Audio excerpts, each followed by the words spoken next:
Hi there. If you've ever wondered how a place can be, well, both ancient and incredibly modern at the same time, China, right. Today, we're doing a deep dive into China's timeless culture, from dynasties to dumplings. We want to pull out the really key stuff for you. I mean, just think about it, 5,000 years of continuous civilization. That's that's a lot of history shaping things. Exactly. And it's not just history sitting in books. Hmm. We'll see how these old traditions are really alive and kicking alongside all the modern changes. It gives you the unique way to understand China today. Okay, so let's unpack that history a bit. The sources mention these major dynasties: Xia, Han, Tang, Ming. Quite a A lineage. huge lineage. Each one left a massive mark on governance, science, art. But if you had to pick one turning point from the sources, what really stands out? Well, the Qin dynasty unifying China back in 221 BC, that feels monumental. Unification. Yeah. So more than just land. Oh, yeah. It set up that whole imperial system. And they started the Great Wall then, too. It kind of laid the groundwork for the big philosophies, Confucianism, Taoism. Right, those core values. Respect for elders, family, harmony, discipline. The sources emphasize those. But how do they actually show up today? I mean, with everything changing so fast. Well, it's fascinating. Take that Confucian respect for elders. You still see it playing out in, say, company structures, Yeah. even in big tech firms run by families. It's this blend of old ways and new business. Interesting, like ancient ideas in a modern office. Sort of, yeah, or Taoist harmony. Think about traditional Chinese medicine. It's all about balance, and it thrives right alongside modern Western medicine. These aren't just ideas from the past. People live them. Okay, from philosophy to, well, something maybe more universally understood, the food. The sources talk a lot about the diversity. Oh, absolutely. Huge diversity. Like the difference between the North wheat, noodles, dumplings, Yeah, and the South. More rice, seafood, those really bold flavors like Sichuan. exactly that distinction. Wheat versus rice is a big one. And the famous dishes, Peking duck, dim sum, hot pot, baozi, makes you hungry just listing them. It really does. Food is such a core part of the culture. And speaking of culture, the festivals sound incredible. They seem like the real pulse of tradition. They really are. Chinese New Year, the Spring Festival, it's the big one. Red everywhere, dragon dances, fireworks, sure.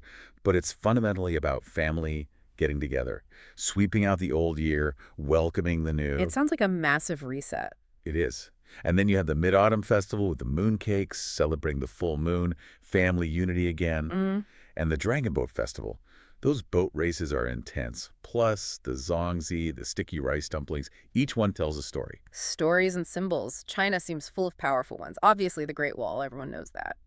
And pandas? National treasures, absolutely. Yeah. Symbols of strength and, well, cuteness. But what about less obvious symbols? Things woven into daily life? Well, tea culture is a great example. It's about hospitality, yes, but there's more to it. Like how? Think about the process, the patience in brewing it. That kind of echoes Taoist ideas of harmony. The careful pouring, maybe a nod to Confucian order. It's like a little ritual connecting back to those dynastic times. Simple, but deep. That's a lovely way to put it. Now, language is always tricky. Mandarin Chinese, Putonghua is the official one. Tonal, right? Very much so. The meaning changes completely based on the tone. It makes things like poetry, even slogans, work very differently than in English. And the characters, thousands of them. Logograms, not an alphabet. That's hard to wrap your head around. It is a different system entirely.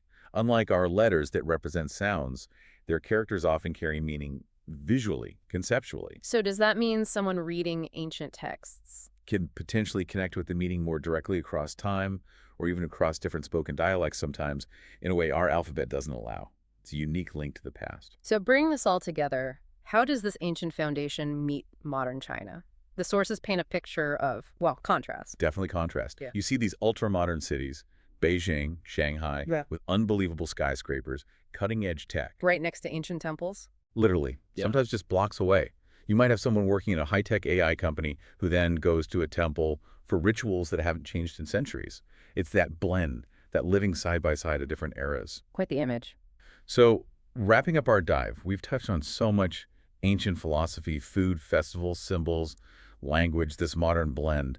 Seeing how it all connects, I think, really gives you a richer understanding of China. It really does. And for you listening, thinking about this deep dive, what part of this mix of ancient wisdom and super fast modernity really jumps out at you? Does exploring China's culture make you think any differently about how tradition and change interact in your own world? Something to chew on.